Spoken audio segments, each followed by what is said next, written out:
And we will go ahead and get started. So again, my name is Tamara Lang. I am the curator of collections and exhibits at the Sheboygan County Historical Society and Museum. Many of you, if you've been there, you've probably run into me setting up exhibits, working on artifacts, that kind of thing. This presentation is actually something that we first did last year in conjunction with the John Michael Kohler Art Center, where we did a lunch and learn. We're hoping to maybe do a few of these a year. Maybe we'll do more than a few this year. We'll kind of see what happens. So I am going to start by sharing my screen. You are first going to see some very lovely flowers, which I am hoping you are now seeing. And then I'm gonna go ahead and we're going to launch the presentation. So again, we're gonna talk a little bit today about historic Sheboygan County artists and some highlights from the history of area artists. To kick things off, I would like to just give a couple acknowledgements. This is something for me that I want to make sure everybody is recognized appropriately. And this is a modified version, as I mentioned, of a presentation that we first introduced last spring. And while many of the items that you are going to be seeing are actually held in the museum's collection, a number of the pieces are held locally by other organizations, including the Sheboygan County Historical Research Center, who also helped me get some of the photos of some of the artists, John Michael Kohler Art Center, Meade Public Library, and in fact, the Kohler Andre State Park and Friends of Kohler Andre State Park. One other little item before I dive right into our first artist is that trying to define this and keep it to a reasonable presentation is definitely a challenge. And so a couple things for today. In terms of defining historic, I made an arbitrary decision, and we are mostly focusing on artists who have passed away. There are a number of artists still in the community. However, just to kind of give us some sort of a definition. And we've also obviously focused on Sheboygan County related artists, either born and raised or moved to the area and practiced for a long time. So with that, we're gonna jump right in and take a look at our first individual, and that is Johann Cronk. Ooh, you can see here, Johann, this is a picture of him. He is probably one of our earlier artists, if we are not including Native Americans, which actually at some point would be another program we would do, because some of the work that they did is artistic in so many different ways. Mr. Cronk was actually born in Schleswig-Holstein in 1810. He lived in Sheboygan from approximately 1853 until 1872, at which point he moved to the New Holstein area, so still right nearby Sheboygan County.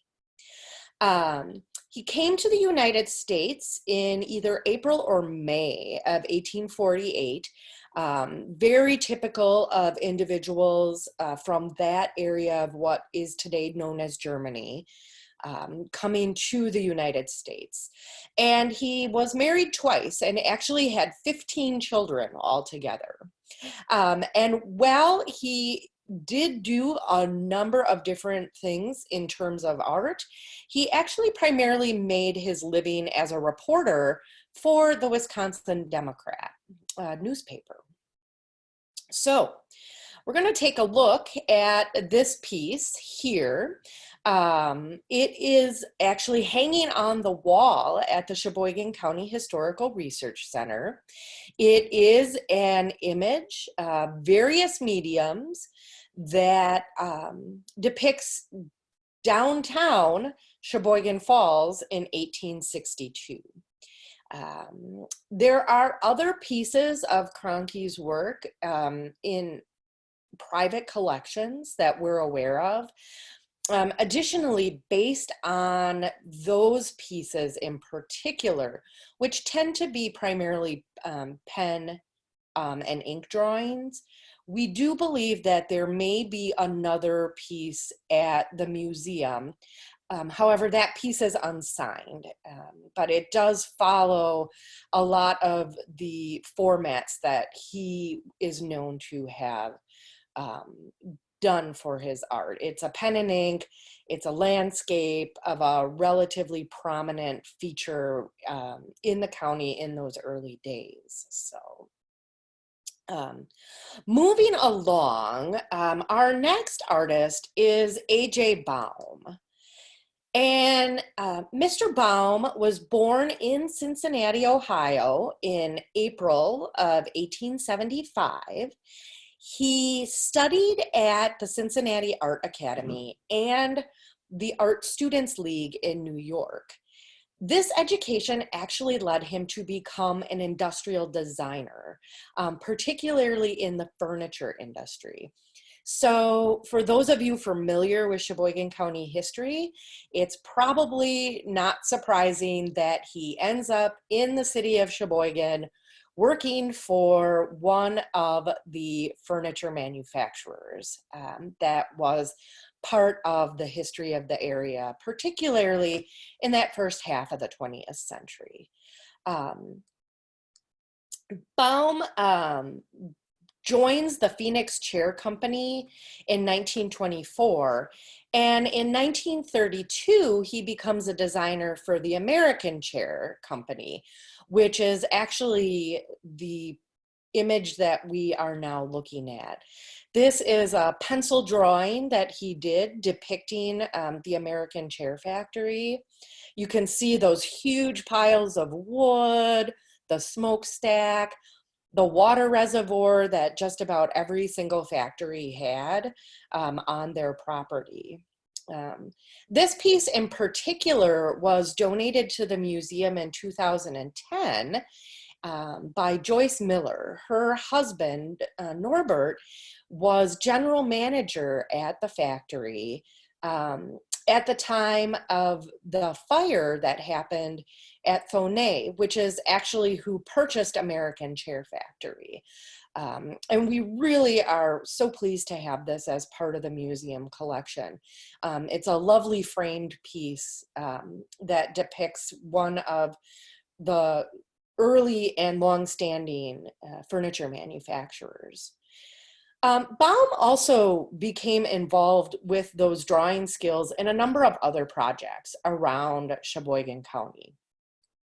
In 1945, he provided the illustrations for Gustav Buchan's series of articles on the history of Sheboygan County that appeared in the Sheboygan Press. Over the course of 52 weeks, each week a different sketch accompanied an article that was in the press. And Baum is the one that did all of these sketches. So the one that we're first looking at is another pencil drawing, and it is of the main hall at Mission House College, which today is better known as Lakeland College. And this appeared in the June 22nd issue of the Sheboygan Press. Likewise, in an article that focused on the history of cheese making in Sheboygan County, this stone cheese factory image accompanied the article. And this is possibly a factory that was located in Rhine Center. And this one appeared in the August 17th edition of the Sheboygan Press. 39 of these original drawings were gifted to Mead Public Library by A.J. Baum in 1952, and that is where they are held today. But they are also still available to be viewed in editions of the Sheboygan Press from 1945. So Mr. Baum also took those skills, those design skills and those drawing skills to community players theater, which was something he was also very involved with. And he designed a number of costumes and set pieces for the community players, different shows that they were putting on. In 1949, he did the layout for the arms and the man. And then in 1950, he also did some design work for Cyrano de Bergerac. And this is just an example of one of the drawings that he came up with for what the set should look like. Likewise, these are sketches of some of the costumes for those shows. These are part of the collection of the Sheboygan County Historical Research Center at this time, and can be viewed there. So moving on from A.J. Baum, we are going to move into another gentleman who was a newspaper man. At least that's where a lot of his work could be found. Clarence Classic, he was born in Sheboygan in July of 1903. He attended Grant School and Sheboygan High School and eventually went on to the Layton School of Art down in Milwaukee. He made his living as a illustrator and staff artist, and started at the Sheboygan Press, where he joined the staff in 1928. And he created countless editorial cartoons. And a lot of them are just really fun and kind of exemplify what was going on in Sheboygan County at that time. So this example is a cartoon from the July 10th, 1928 Sheboygan Press, announcing the lakefront performances for the band concert season. And it's just such a lovely depiction with the lake in the back and the moon and music, something I think that we are all longing for a little bit right now. And certainly weather where we could be outside. Likewise, this cartoon is the visitor welcome. Ooh, there we go. This was a cartoon that ran a little bit later in 1928, welcoming the Wisconsin Utilities Association to Sheboygan for the conference that they were going to be holding. And so here you can see the train car is coming in and bringing with it all these individuals that were going to be visiting that year. Classic eventually left the Sheboygan Press and went to become the head of the art department at the Akron Beacon Journal. He left in February of 1943, and after leaving, he also, in addition to becoming the head of that art department, he went on to create a cartoon called It's a Great Life. And his feature character was Little Butch. They think it may have been based on one of Classic's sons. That cartoon was done from 1945 to 1949, and it eventually became a syndicated column and a syndicated cartoon. So it ran in newspapers across the country, actually. We actually have a copy of a newspaper with that cartoon in the museum's collection. So our next artist, as we keep moving forward, brings us to something that is maybe a little bit more traditional when we think of artists, and that is Mr. Martin Eggebeen. Uh, Mr. Eggebeen was born in Sheboygan in June of 1906. Actually, I think that's a typo there. I think he was actually born in 1909. Um, his parents had come to the United States in 1905 from the Netherlands, and their family operated an arts and crafts store on South 8th Street. Martin eventually took over the family business, Eggebeen Brothers Painting and Decorating, and oil painting became an extension of his life's work and a hobby. He and his wife, Helen Grosskopf, whom he married in 1935, made their home in Sheboygan. They had 3 daughters.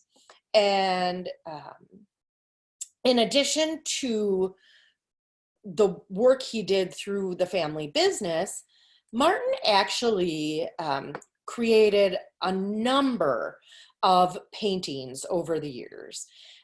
This is an example of a piece of his work. It's a Norwegian fishing village. So kind of going back to those family roots in Norway. He very often painted these very romantic landscapes. And eventually, later in his life, he also introduced a number of different religious subjects as well. One of the really cool things about Martin Eggebeen and the paintings he did is he never sold his paintings. He actually gave them to the various places that he was depicting or places he felt would appreciate his work. There's a number of other examples of his work across the county. The chapel at Valley View Medical Center in Plymouth. Grant Elementary School for a time had a piece, which was actually eventually returned to the family.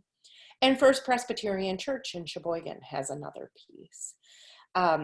The museum's painting was donated to the museum in 1976. It had been painted by Eggebeen in 1929, and it actually hangs above the staircase at the museum. So if you remember seeing that photo at a point when you've been there, despite it fitting on your screen right now, it's huge.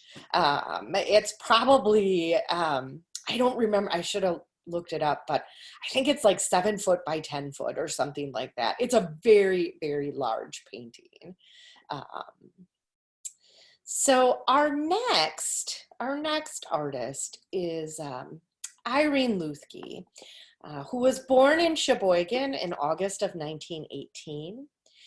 She graduated from Sheboygan High School and eventually went on to Lawrence University and then transferred to the University of Pittsburgh, where she earned a bachelor's degree in sociology and a master's degree in social work in 1943. For most of her life, Irene worked both in Wisconsin and throughout the East Coast in the field of social work. However, again, on the side, she pursued interests related to crafts and art. And in retirement, was able to really get involved in her artistic works. One of the things about Irene that just is so fascinating to me is that she took up this variety of creative endeavors. She tried her hand at carving. She tried her hand at sewing. She did metalwork. She did jewelry making. She was a writer. She did painting.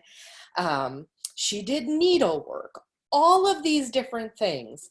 And honestly, in my opinion, she did a fantastic job at everything she did. And so the museum is really excited that we have a pretty extensive collection, actually, of the variety of materials that she created. The first image that we're looking at right now is a watercolor. It's actually untitled, but it is a rural scene, likely based on her home, which was out in the Kettles. Another example is this still life of fruit, and that is another watercolor. So these are two examples of paintings that she did. And actually, it's really interesting to note that Irene's father and her grandfather also did art kind of as a hobby and as a passion. And we have examples of some of their paintings in the collection as well. So it's a really neat thing where we can actually display several generations from this family. Irene also was very inspired by nature and used natural materials. And what we're looking at now is a Wisconsin hooked rug that is also in the museum's collection. So a little bit about this piece, that the photo doesn't do it justice, but it's so cool. For this hooked rug, Irene actually used natural plant dyes on recycled fabric. So she took fabric that she was able to bleach and then re-dye using natural materials that were on her farm. And then this piece in particular, she designed to mimic the Wisconsin state seal. So how fitting that she was able to use natural materials from Wisconsin to create this fantastic piece. The center emblem is representative of Old Abe, the mascot from the Civil War. 30 stars are featured in the center because Wisconsin was the 30th state. And you'll note that on the one side, there are 13 stars representing the original 13 colonies that were part of the United States. The four corner shields represent the four principal parts of the state shield.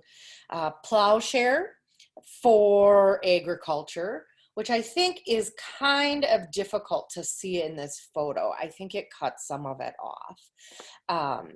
A pick and shovel for mining, the arm and hammer for manufacturing, and an anchor for navigation.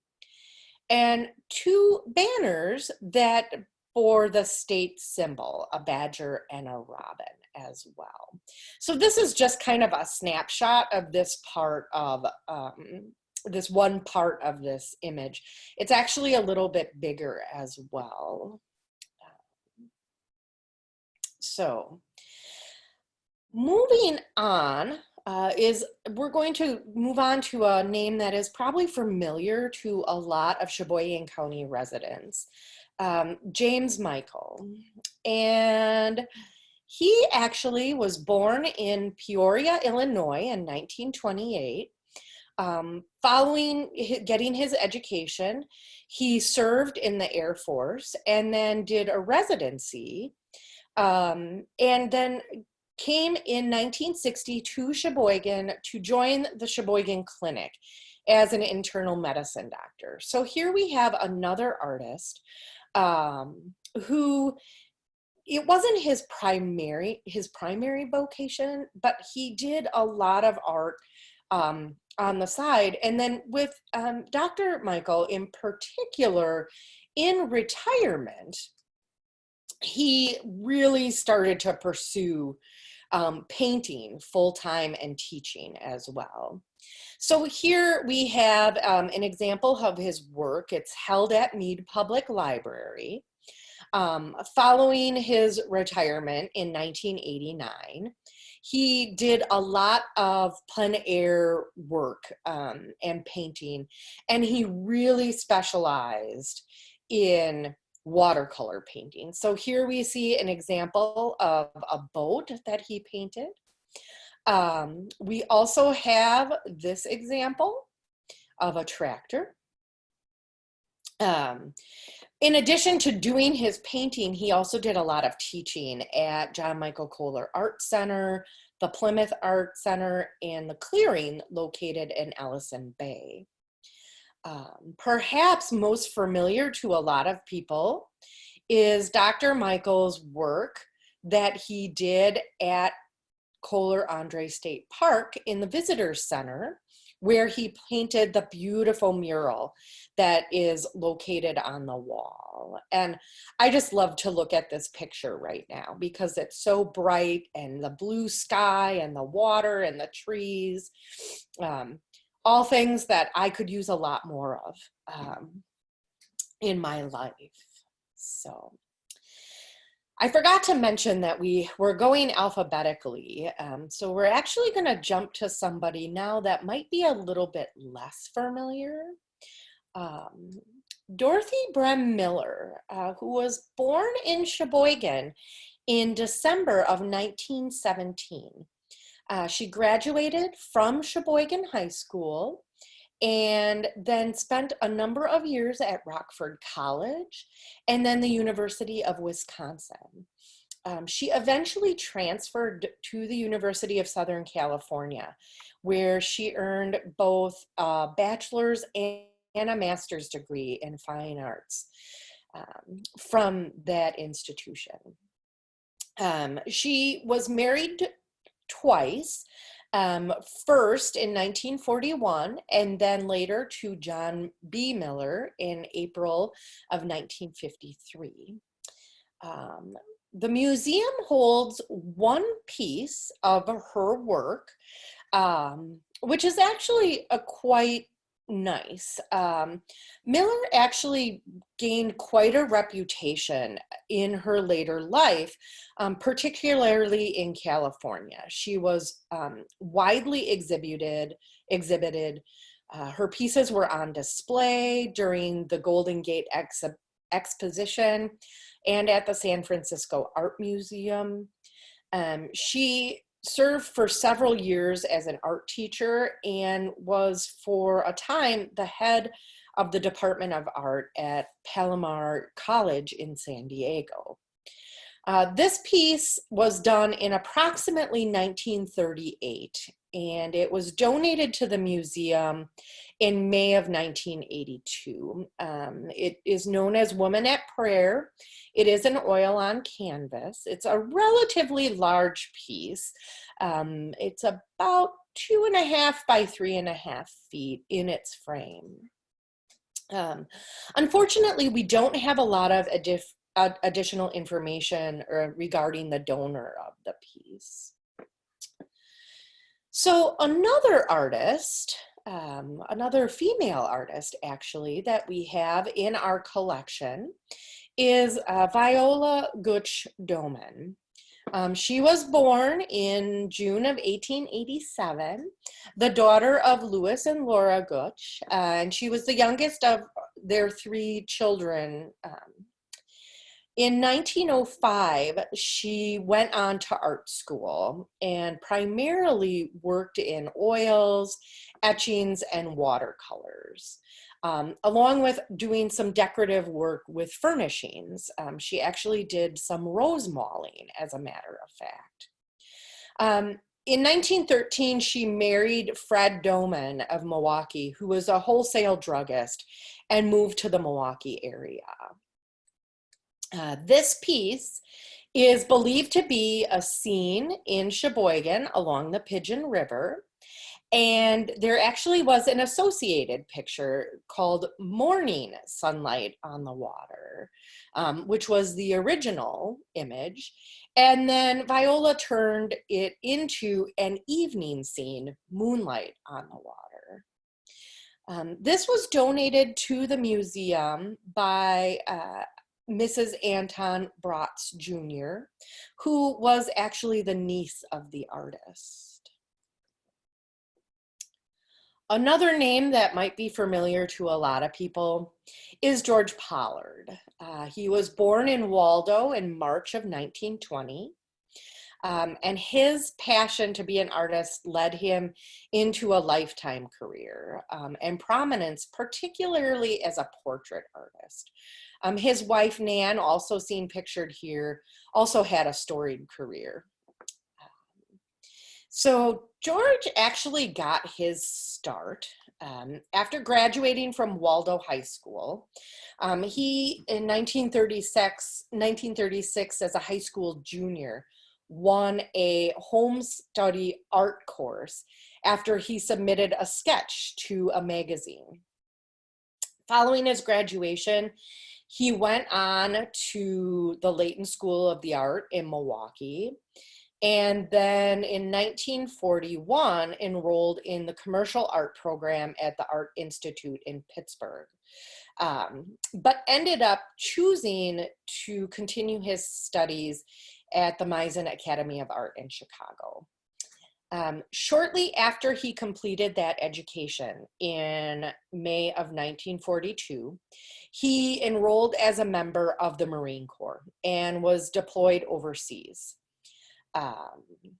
So one of the things that he did while enrolled really started during this time in the Marine Corps when he sketched Eleanor Roosevelt during a Red Cross visit.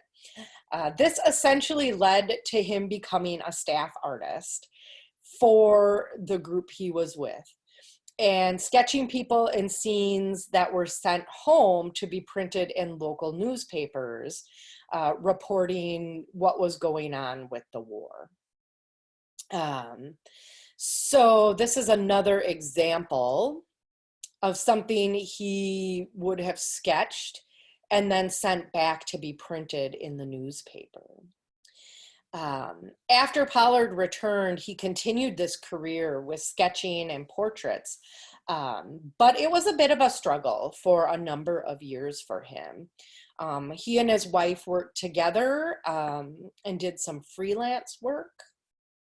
And ultimately, he got a break in the 1950s and did a newspaper series called The Wives in Their Lives, which eventually they changed the name of the series to Women in Our Lives. I think it just was a little bit nicer depiction for many local community women who were highlighted, along with a sprinkling of national women as well. The museum holds two images that Pollard did related to this series. The first, the one we're looking at right now, is Dorothy Cooney. It is from 1959. And also we have a matching portrait of her husband. He was president of Security National Bank in Sheboygan from 1934 to 1945. This image was done in 1973. These pieces actually, this whole series, in fact, received a national award from the National Organization of Women eventually. This image here is one of a sports sketch. It's actually held in a private collection of a Sheboygan area resident. There were two events that kind of coupled together the connections that led Pollard into this area. Obviously, he had developed a reputation for doing personal sketches and personal images. And he did an image of Muhammad Ali.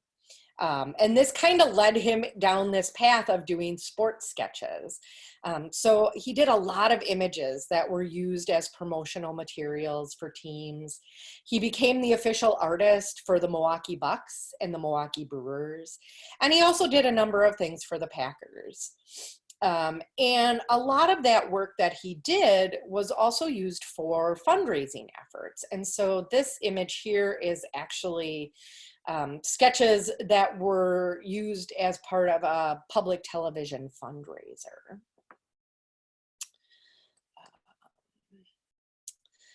So this ability to do these sketches led him to doing some work with the Catholic Church in particular and Marquette University. In 1981, Mother Teresa visited Marquette University, and of course, George Pollard was in the area, and he basically asked if she would like a portrait.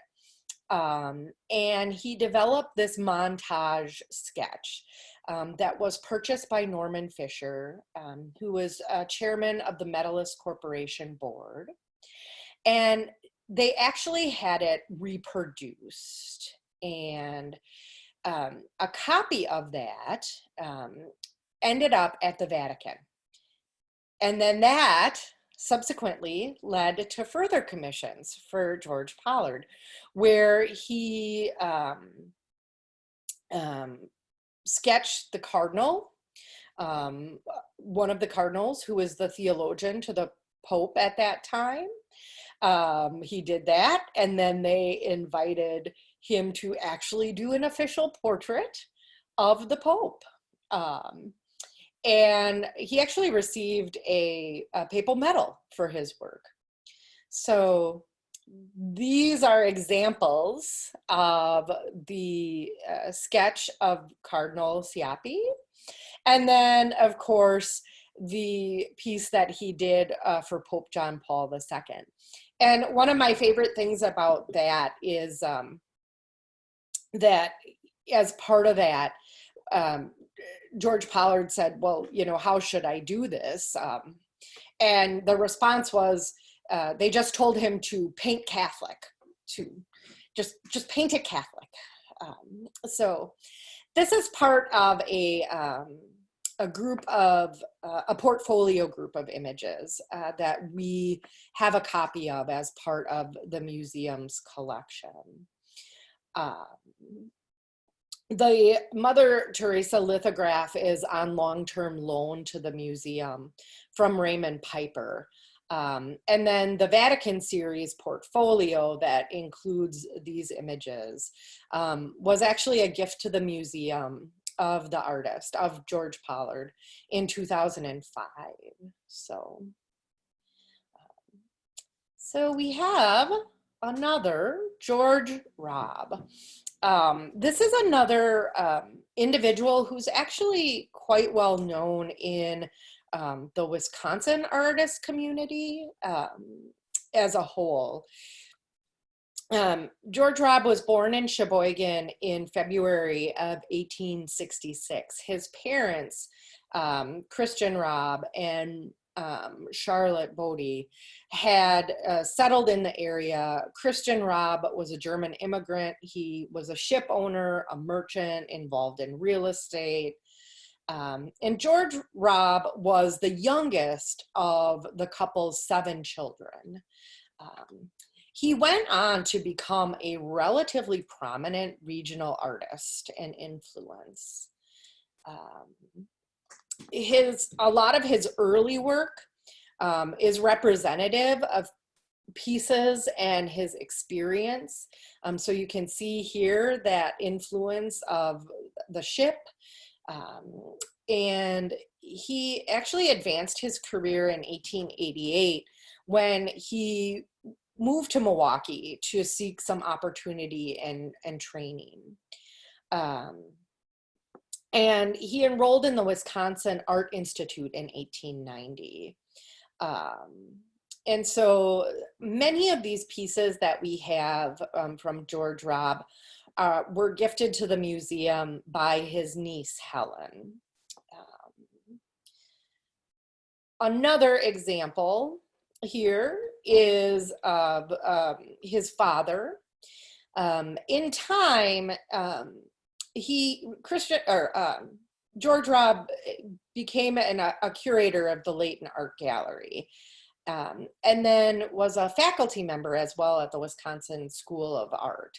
And he began teaching in a number of places in the Milwaukee area, and even in the Chicago and Illinois area.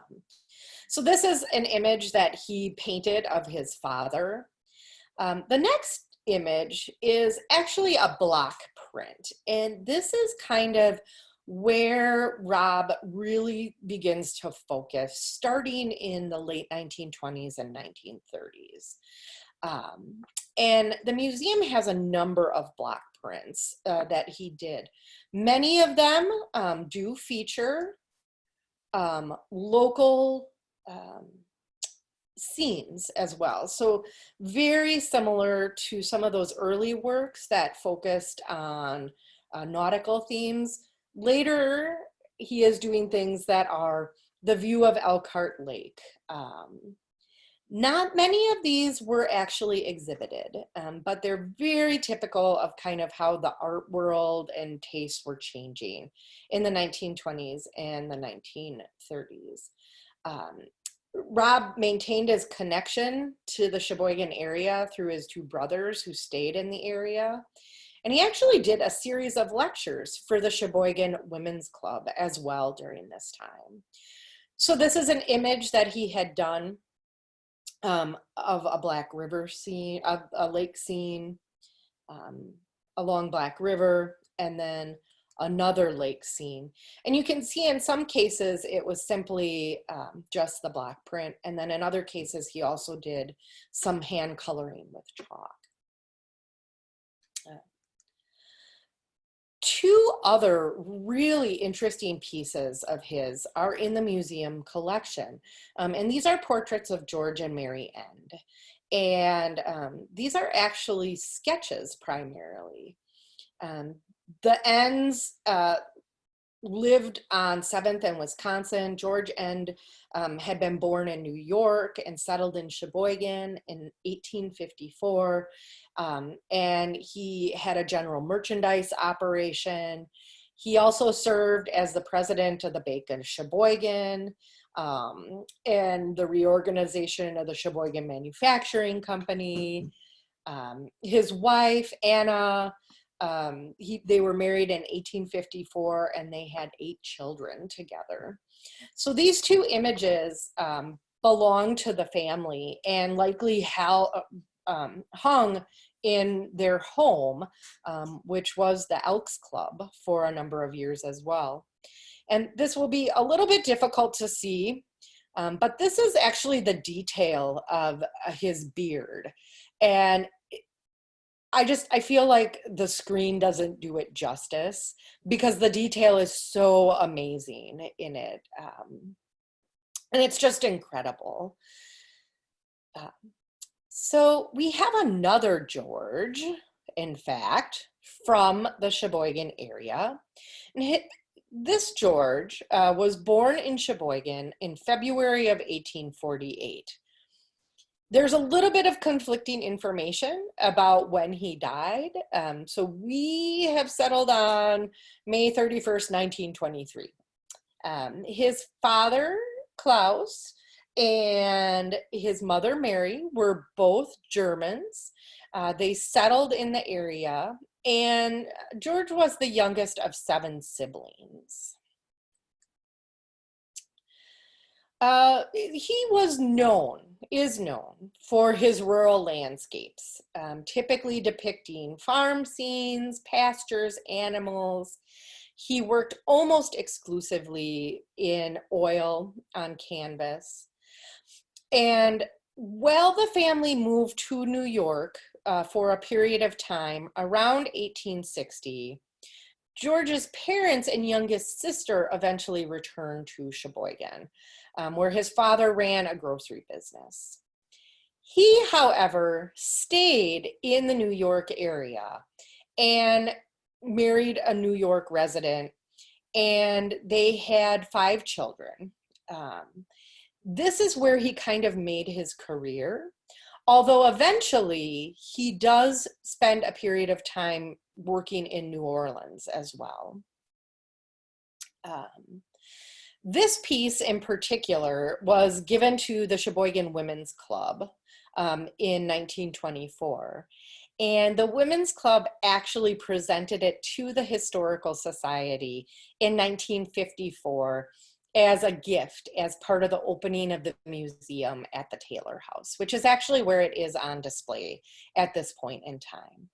And this piece had been exhibited as part of an exhibition held in San Francisco of Wisconsin-based artists. So,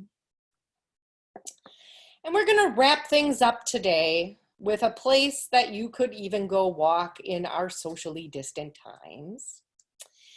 And James Tellin, who was born in Michigan in 1880. He came to Sheboygan early in life and worked most of his life in the area furniture industry as a detail painter. So boy, that furniture industry really has an influence well beyond just the things that were manufactured. In later years, he started pursuing an interest in wood carving, along with taking industrial design classes locally.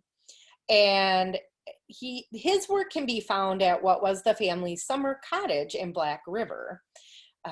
This area, Tellin's Woodland Sculpture Garden, is cared for and managed by the John Michael Kohler Art Center. This is an image of Tellin with a number of other individuals. Fallen Log is believed to have been his first large-scale concrete work, and it was done in about 1942. This was done kind of following an illness where he was hospitalized at St. Nicholas Hospital. Most of these figures are concrete with an interior metal wire armature, so that's kind of what helps hold it. Many of them had cast heads, and then those were brought to the site where the bodies and other details were worked on.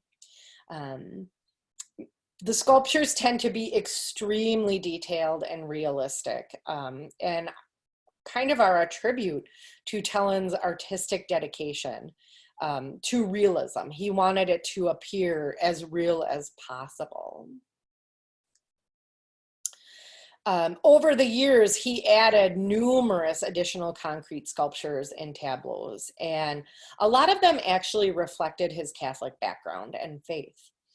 And so his family continued to care for the sculpture garden until the area was donated to John Michael Kohler Art Center in the late 1980s. And actually it's really interesting because his work influenced other area artists, including the fence that is on Lakeshore Drive, on the corner of Lakeshore Drive and Whitcomb Avenue on Sheboygan's south side. This is an area as well that you can go and explore on your own. If it ever warms up and decides to really be like spring-like here in Wisconsin.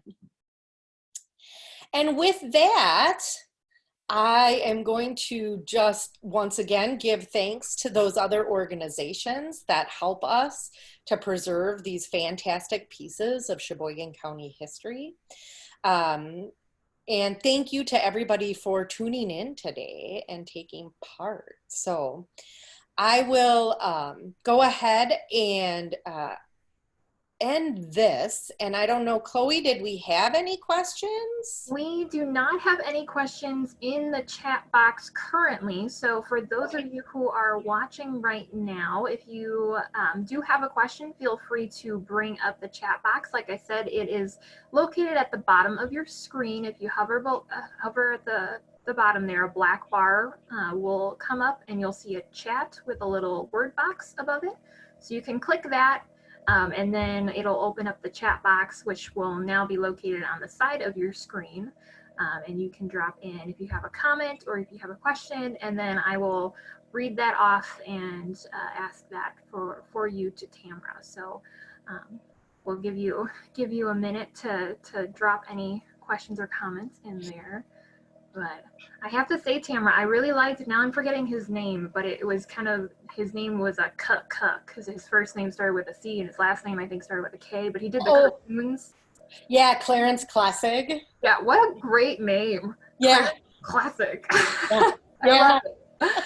I really, really liked his work a lot. And I especially liked that cartoon of the saxophonist I playing, know. serenading his Juliet up on the balcony, and Yeah, it reminds me so much of when I worked at UW Whitewater. I worked with a lot of fun artifacts, but one that I really loved was a scrapbook from a student in the 1920s, and it had things like that in it that I loved. So yeah. that was really, really fun for me to remember and think about. So Great. Yeah. that Yeah, one. he has some really cool pieces like Mm-hmm. that ran in the newspaper. Mm-hmm. So, yeah. Well, they're so unique to the time frame, like you were saying. They represent, and show what was kind of happening, and Yeah. the the style at the time. And Yeah. I mean, the Absolutely. girl was like dressed as a flapper with her little poof on her shoulder and Exactly. everything. So, Exactly. all right. Well, so far we still don't have any other questions right now. So, All right. it, Well, I think we can maybe wrap things up and just thank everybody again. Last artist oh, location. so where is the Tellin Sculpture Garden? Yeah, so it's in Black River. I think the easiest way to find it is actually to go to John Michael Kohler Art Center's page. And I think they have a link to it On there. their website. Yeah, Okay. yeah. Yeah. So, and it's open to the public whenever. So you can go whenever you'd like. Yes.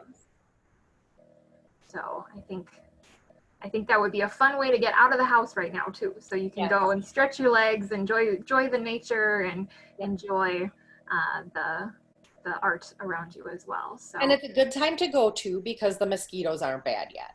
that's true. You won't get eaten alive. Yay. Right, absolutely. Good point.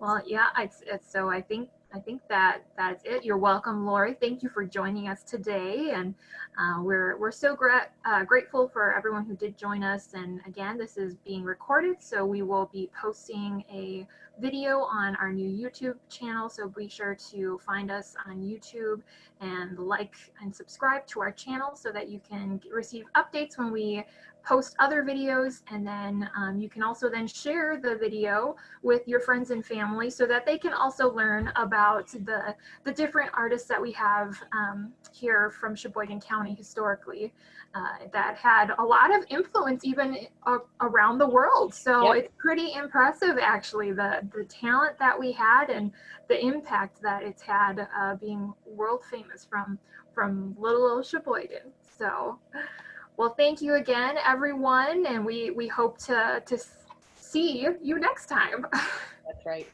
Thanks, everybody.